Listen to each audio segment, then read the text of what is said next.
दिल्ली सरकार के नई आबकारी नीति के खिलाफ बीजेपी और आम आदमी पार्टी में आरोप प्रत्यारोप का दौर पिछले कई दिनों से चल रहा है। इसी बीच सरकार ने बड़ा फैसला लेते हुए कहा है कि 6 महीने तक पुरानी आबकारी नीति ही लागू रहेगी। आपको बता दें कि नई आबकारी नीति के क्रियान्वयन की केंद्रीय अन्वेषण ब्यूरो से जांच की उपराज्यपाल की सिफारिश के बीच दिल्ली सरकार ने राष्ट्रीय राजधानी में शराब की खुदरा बिक्री की पुरानी व्यवस्था पर लौटने का फैसला किया है। उप मुख्यमंत्री मनीष सिसोदिया ने बताया कि सोमवार को दिल्ली में पुरानी आबकारी नीति लागू होगी। उपराज्यपाल द्वारा सीबीआई जांच के आदेश के बाद भी दिल्ली सरकार ने बड़ा फैसला किया है। नई आबकारी नीति में आरोपों के बीच दिल्ली सरकार सवालों के घेरे में आ गई है। मनीष सिसोदिया ने कहा कि नई आबकारी नीति वापस होगी। नई नीति तैयार होने तक पुरानी नीति के तहत ही शराब की बिक्री की जाएगी। वहीं आम आदमी पार्टी ने बीजेपी पर आरोप लगाया है कि सत्येंद्र जैन की तरह BJP deputy CM Manish Sisodia को भी झूठे मामलों में फंसाकर जेल भेजना चाहती है। मैं आज आपके सामने 2 राज्यों की एक्साइज पॉलिसी के बारे में कुछ तथ्य रखना चाहता हूं। एक है गुजरात की शराब नीति, गुजरात की एक्साइज पॉलिसी, जिसमें उन्होंने शराबबंदी की हुई है। गुजरात में शराबबंदी की हुई है, लेकिन सब जानते हैं कि शराबबंदी के नाम पे ये लोग वहाँ पे हज़ारों करोड़ रुपए की नकली शराब बेचते हैं, सरकार को चूना लगाते हैं, जहरीली शराब लोग पीते हैं, लोग मरते हैं। खुलेआम सारे मीडिया में भी, अभी तो पिछले जब से ये हुश ट्रेजेडी हुई है लेटेस्ट वाली, सारे मीडिया में कई खबरें इस तरह की आई हैं जहां अलग अलग कोने में गुजरात के ये देखा गया कि किस तरह से इनके घरों में शराब बन रही है, इनके घरों में शराब बिक रही है, किस तरह से पूरे गुजरात में अलग अलग हिस्सों में किस तरह से खुलेआम शराब बिक रही है। ये आप सब लोगों ने दिखाया। ये सारा धंधा इनके ही लोग चलाते हैं, आपने दिखाया। और ये नकली शराब से मौत का पहला मामला नहीं है। ये लोग कहते हैं हमने गुजरात में शराबबंदी कर रखी है, लेकिन हर दूसरे तीसरे साल ऐसे मामले आते हैं जहां लोग जहरीली शराब पी के मर रहे हैं। और फिर जब पड़ताल होती है, मीडिया पड़ताल होती है, तो पता चलता है कि इन्हीं के लोग वहां शराब बेचने और बनाने में शामिल थे। जहरीली शराब पी के लोगों की जान जा रही है, लेकिन जहरीली शराब बेचने का, नकली गैरकानूनी तरीके से शराब बेचने का इनका धंधा दिन दूनी रात चौगनी तरक्की कर रहा है। ये मॉडल इन्होंने गुजरात में लागू कर रखा है। दूसरा है दिल्ली में लागू मॉडल। दिल्ली में हमारी सरकार पिछले साल एक नई एक्साइज पॉलिसी लेके आई, एक्साइज पॉलिसी 2021-22। 2021-22 की पॉलिसी लागू होने से पहले दिल्ली में सरकारी दुकानें थीं, ज़्यादातर सरकारी दुकानें थीं। सरकारी दुकानों के ज़रिए दिल्ली में शराब बिकती थी और खूब भ्रष्टाचार होता था उसमें, ब्रांड पुशिंग से लेके और कई तरीके की खबरें आती थी। मैंने खुद रेड कर करके भ्रष्टाचार पकड़ा था वहाँ पे। हमने उस पॉलिसी को ख़त्म करके एक नई पॉलिसी बनाई। दिल्ली में पहले कुछ दुकानें प्राइवेट भी होती थी, लेकिन जो प्राइवेट दुकानें थीं वो इन्होंने अपने ही यारों दोस्तों के नाम पे लाइसेंस दे रखे थे और उनसे लाइसेंस फीस भी कम लेते थे, बहुत कम लाइसेंस फीस लेते थे। और कई साल से लाइसेंस फीस भी नहीं बढ़ाई थी इन्होंने। तो ये सिस्टम ख़त्म करके ज़्यादातर सरकारी दुकानों का, जिनमें खूब भ्रष्टाचार था, और इनके नेताओं, रिश्तेदारों, इन सब की ड्राइवर और मेड के नाम पे चलती दुकानों को, इन सबको, सारे सिस्टम को बंद करके हमने नई पॉलिसी लगाई और बहुत पारदर्शी तरीके से हमने यहाँ पर शराब की दुकानों की नीलामी की। पहले, यहाँ आपकी जानकारी के लिए मैं बता दूं कि पहले दिल्ली में 850 दुकानें होती थीं। नई पॉलिसी में हमने तय किया कि जितनी दुकानें पहले होती थीं उससे एक भी दुकान फालतू नहीं खोली जाएगी, वही 850 दुकानें रहेंगी। पहले इन दुकानों से सरकार को करीब 6000 करोड़ रुपए का रेवेन्यू मिलता था शराब पॉलिसी में।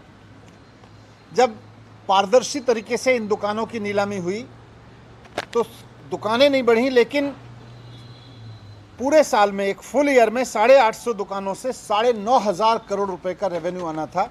इस हद तक ऑक्शन गया हमारा। 6,000 करोड़ की जगह 9,500 करोड़ रुपए। तो इस तरह एक साल में नई पॉलिसी के तहत सरकार की आय 1.5 गुने से ज़्यादा बढ़ जाती, करप्शन खत्म हो जाता। लेकिन नई पॉलिसी आने से इन लोगों ने जो भ्रष्टाचार मचा रखा था वो रुक गया, वो खत्म हो गया। तो इन लोगों ने पूरा प्लान बनाया कि इस नई पॉलिसी को फेल किया जाए। एक एक करके इन्होंने जितने प्राइवेट दुकान वाले आए थे उनको ईडी की धमकी दी, सीबीआई की धमकी दी।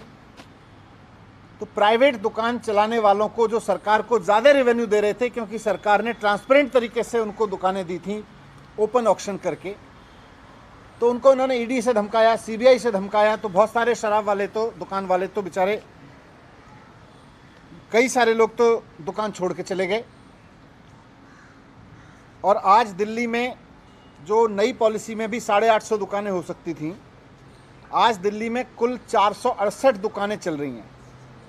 और 1 अगस्त से कई और दुकान वाले भी, क्योंकि ये सीबीआई से डरा रहे हैं, ईडी की धमकी दे रहे हैं दुकान वालों को, तो ये 468 दुकानों से भी और कम हो जाएंगी। कई और लोग दुकानें छोड़ के जाने वाले हैं।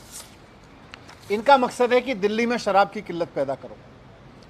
इनका मकसद है कि दिल्ली में लीगल तरीके से बिकने वाली शराब का क्वांटम कम करते चले जाओ।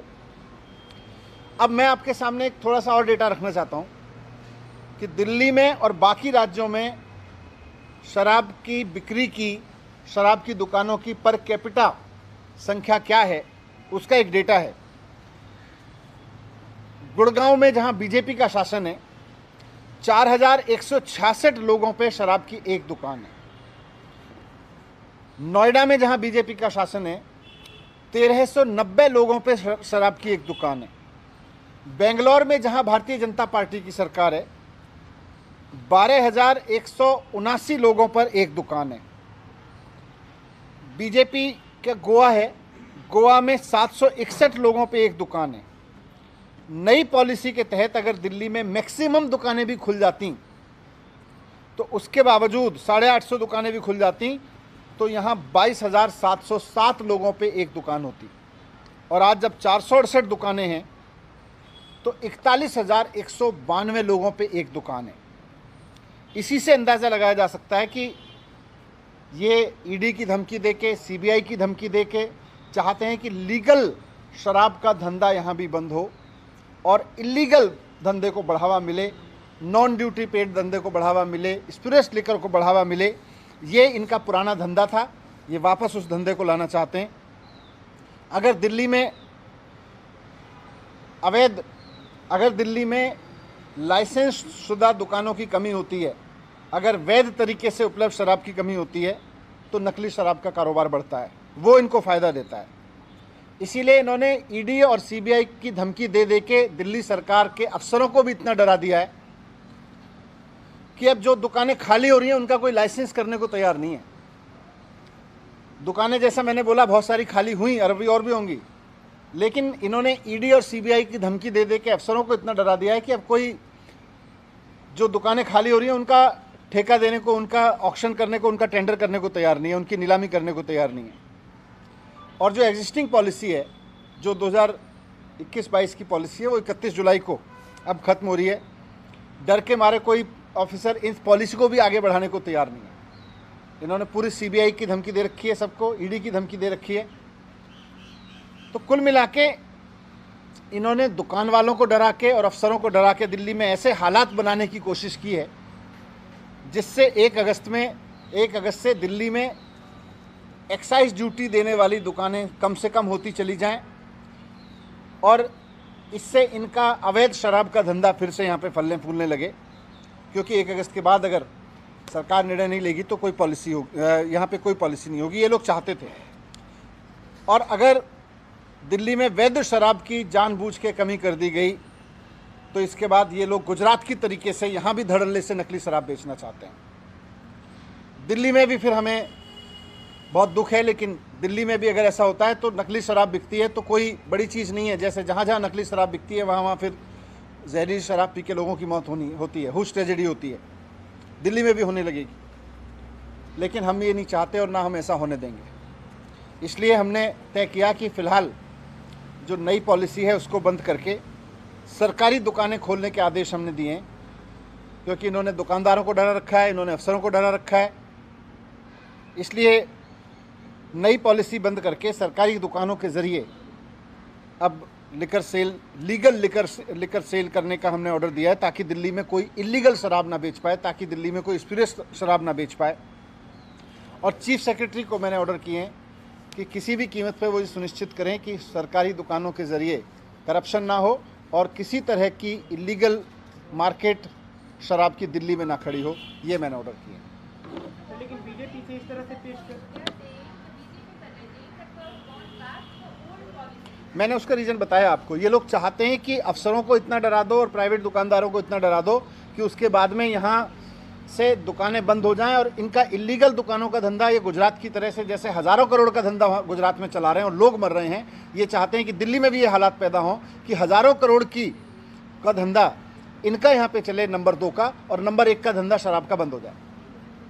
सर, तो क्या अब चेंजेस होंगे जब 1 तारीख से पुरानी लेकर पॉलिसी होगी? तो कितने शॉप्स होंगे? जो डिस्काउंट रेजीम चल रहा था, टैक्सेशन रेजीम, और जो ड्राई डेज थे, क्या वो सब भी रिवर्स होगा? हमने 2015 के बाद से ऑर्डर किया हुआ था कि दिल्ली में कोई नई शराब की दुकान नहीं बढ़ेगी, तो हमने 2015 से के बाद से दिल्ली में कोई नई शराब की दुकान नहीं बढ़ी। पुरानी पॉलिसी में जितनी दुकान थी उससे ज़्यादा नई में भी खोलने की ज़रूरत नहीं पड़ेगी। नहीं, मैंने अभी गवर्नमेंट शॉप्स खोलने के लिए ऑर्डर दिए हैं।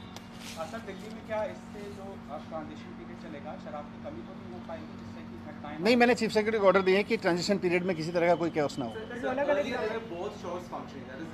नहीं, अभी मैंने गवर्नमेंट के दिए। Only government shops. Let the department open. It won't exceed 850. That we have made sure. But still, Also, these shops, the government shops, they were closed down. Now they have been asked to submit details of the shops, how much of the shops are still there. So it's going to take at least a couple of days for this to come in order. तो ये इसीलिए तो इनकी साजिश expose कर रहा हूँ मैं। कितने दिन का हमें मतलब वो गैप रहेगा for it to become functional now? तो department will do as fast as possible. Sir नई पॉलिसी में जो अलग समान रूप से दुकानें खुली थी, जैसे पहले था कि एक वार्ड में 3 दुकानें, किसी वार्ड में नहीं है, तो नहीं, अब तो वो पॉलिसी तो अभी होल्ड पे हो गई ना। सर, ड्राई डेज और बाकी जो चेंजेस थे, जो क्या उम्र में बदलाव था वो सब आपके सामने आ जाएगा जब मैं हम तो टिके हैं, लेकिन बीजेपी ने ईडी और सीबीआई की धमकी दे दे के जिस तरह से अफसरों को डरा दिया है कि वो अब इस पॉलिसी को आगे बढ़ाने को तैयार नहीं है। जो दुकान खोल के छोड़ के चले गए वो उनके ठेके देने को, नीलामी देने को तैयार नहीं है। प्राइवेट दुकानों को ये धमका रहे हैं कि छोड़ के चले जाओ, नहीं तो ईडी और सीबीआई में उठा के जेल भेज देंगे। तो वैसे में सरकार की जिम्मेदारी ये है कि यहाँ किसी तरह का कैओस ना हो। सर एक अलग सवाल, लोकायुक्त ने शिकायत मैंने खूब स्कूल बनवाए दिल्ली में, दिल्ली सरकार ने, और कितने शानदार स्कूल बने हैं वो आप भी देख रहे हैं। हमारा काम है स्कूल बनवाना, हमारा धर्म है स्कूल बनवाना, बच्चों को पढ़ाना, वो हम निभा रहे हैं। बीजेपी का फ़र्ज़ है, बीजेपी का धर्म अपना उन्होंने चुना है कि हम इस तरह की हरकतें करें, वो करते रहें।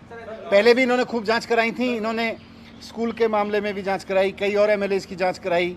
सत्येंद्र जैन की जांच में भी कल आपने देखा कि किस तरह से ईडी को सुनाया कोर्ट ने। तो उन सब में आप देख लो, कुछ भी नहीं निकलेगा, सारी चीज़ें क्लीन निकलेंगी।